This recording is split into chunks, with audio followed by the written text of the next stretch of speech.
6 principii care te vor ține în formă tot restul vieții. În acest videoclip îți voi spune 6 principii pe care dacă le aplici vei reuși să fii în formă toată viața și cel mai important vei ajunge să te bucuri de acest proces. 1. Antrenează-te cu scopul de a atinge perfecțiunea în mișcare.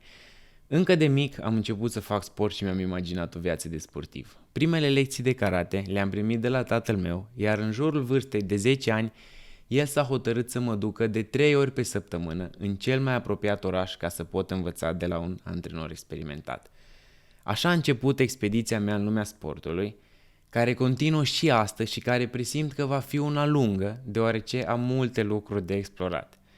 Din artele marțiale am deprins ideea că perfecțiunea nu există, dar trebuie urmărită cu fiecare mișcare. Pentru a atinge maestria în orice sport ai nevoie de o tehnică cât mai bună, iar motivele principale sunt eficiența, care înseamnă randament mare cu consum minim de energie, reducerea riscului de accidentare, deoarece, folosind o tehnică corectă, eviți solicitările inutile și reduci riscul de a suferi leziuni, și consistență, care înseamnă că poți atinge rezultate asemănătoare în diverse circumstanțe, adică te poți baza pe performanțele tale în orice moment. 2. Încearcă lucruri noi. Ascultă-ți instinctul când vine vorba de antrenament, deoarece, dacă vei persevera suficient de mult, vei găsi metoda care ți se potrivește. După karate, eu am trecut la not, apoi la box, iar în final am găsit crossfit-ul, disciplina care a dat sens vieții mele. De exemplu, în școală nu am excelat la nicio ramură sportivă. Nu eram nici cel mai puternic, nici cel mai rapid, nici cel mai rezistent, nici cel mai abil, dar le făceam pe toate la un nivel mediocru. Dacă era de alergat la cross, eram undeva la mijloc. Dacă era de mers la fotbal, eram ales în echipă pentru că avea minge. Dacă era să jucăm ping-pong, mă pricepeam puțin mai bine, iar la gimnastică eram destul de abil, dar fricos ca să nu mă accidentez. Făceam tot ce era nevoie, dar nu excelam niciunde. Iar când am descoperit crossfit-ul, mi s-a potrivit la fix, deoarece la crossfit, ca să câștigi, este important să fii constant la toate probele, dar nu este necesar să excelezi la una dintre ele. Numărul 3. Găsește-ți limitele. Consider că este foarte important să ne găsim limitele corpului. Pentru că asta ne dă încredere în situații limită, ne învață să privim eșecul ca fiind parte din proces și nu o destinație finală și ne ajută să ne cunoaștem organismul și ce are el nevoie pentru a performa optim. Sportul ne ajută să descoperim adevăratul nostru caracter, deoarece acesta iese la suprafață doar în situații tensionate, când stresul este ridicat și oboseala își spune cuvântul.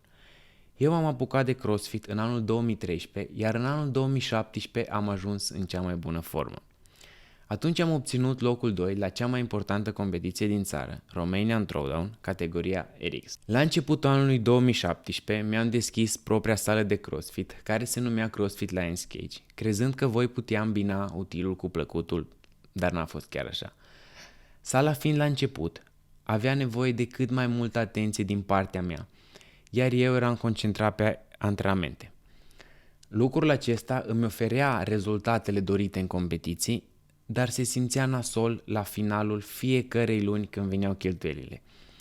Chiar în ziua competiției Romanian Throwdown a venit o furtună care a făcut prăpăd în sală, iar asta a dus la decizia de a căuta o locație nouă cu condiții mai bune, situată într-o zonă mai bună, dar care venea la pachet cu cheltuieli mai mari.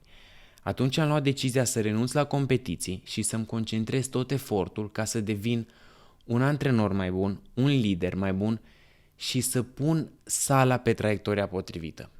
Planul a funcționat excelent până la începutul anului 2020, când a venit pandemia și am luat o serie de decizii nepotrivite, dar acesta este un subiect pe care îl voi discuta în detaliu într-un videoclip separat. Descoperind limitele noastre fizice și psihice, ajungem să observăm mult mai ușor limitele oamenilor din jurul nostru. Iar prin faptul că suntem media celor 5 oameni de care suntem înconjurați, ajungem la următorul punct, care este 4, crește pe spatele titanilor. Pe acest subiect aș putea vorbi câteva ore în continuu, dar acum îi voi menționa doar pe cei care au avut o influență majoră în cariera mea de antrenor și atlet de CrossFit. Voi începe cu Cazacu Sorin, primul meu antrenor de haltere și powerlifting. El m-a învățat cum să mă comport cu fierul, cum să-i ofer respectul cuvenit și cum să rămân în jocul ăsta toată viața.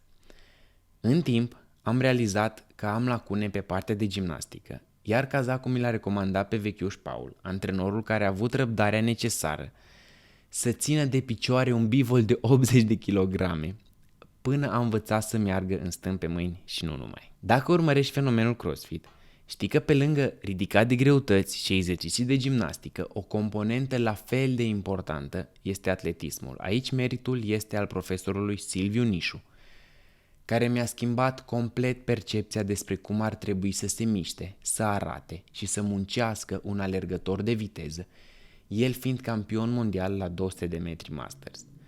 Apoi a urmat omul care le-a pus cap la cap pe toate și care prin experiența lui mi-a oferit șansa de a vedea care este volumul, intensitatea și tehnica de care ai nevoie pentru a concura în CrossFit la nivel mondial.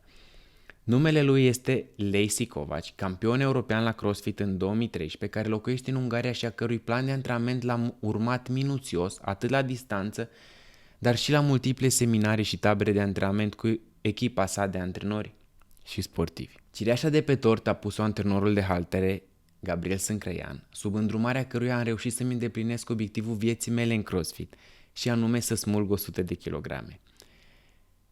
Pe lângă ei au mai fost și alții. Cu unii am lucrat doar la seminarii, cu alții doar online, dar vreau să vă spun că investiția mea în experiența lor de o viață a meritat tot efortul.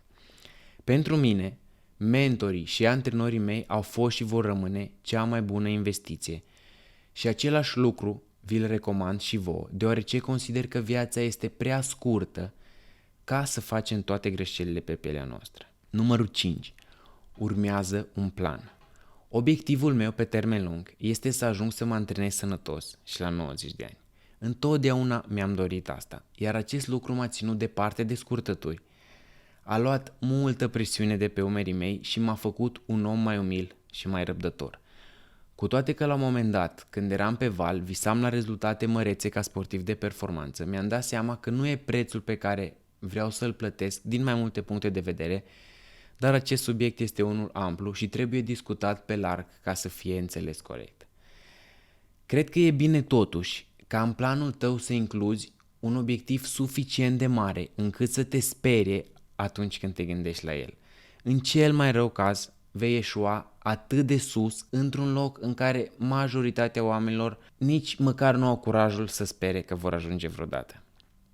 Voi continua toată viața să ajut oamenii să stabilească un plan care să corespundă cu obiectivele lor și pe care să-l ducă la îndeplinire. Iar un pas important pe care l-am făcut în direcția asta este că am creat 3 programe de antrenament online.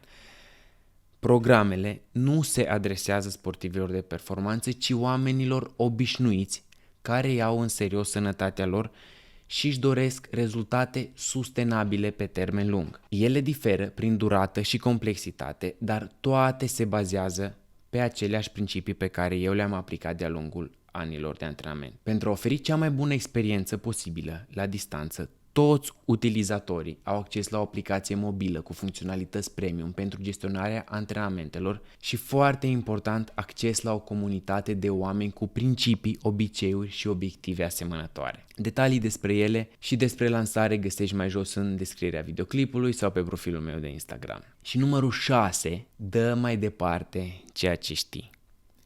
Poate te gândești acum, Robert, dar eu nu vreau să devin antrenor. Și nici nu mă refeream la asta, cu toate că dacă îți place această meserie, eu te voi ajuta cu toate resursele mele. Cred că educația și cultura sportului se transmit din generație în generație, iar oamenii din jur urmează de cele mai multe ori exemplul nostru și nu vorbele noastre.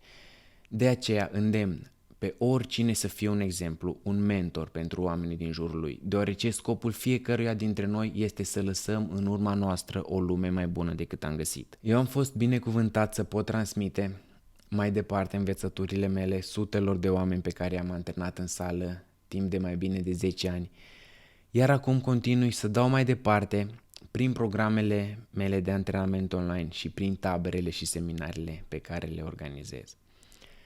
Membrilor comunității Lionscage nu cred că aș putea să le mulțumesc suficient prin cuvinte, pentru că au avut și au în continuare încredere în mine, punându-și sănătatea în mâinile mele și plătindu-mă cu ore din viața lor participând la antrenamentele ținute de mine. Ție îți mulțumesc pentru că ai stat până la final, iar dacă ți-a plăcut, îți recomand să rămâi pe canalul meu, deoarece urmează să postez multe materiale prin care să ofer valoare timpului tău petrecut aici.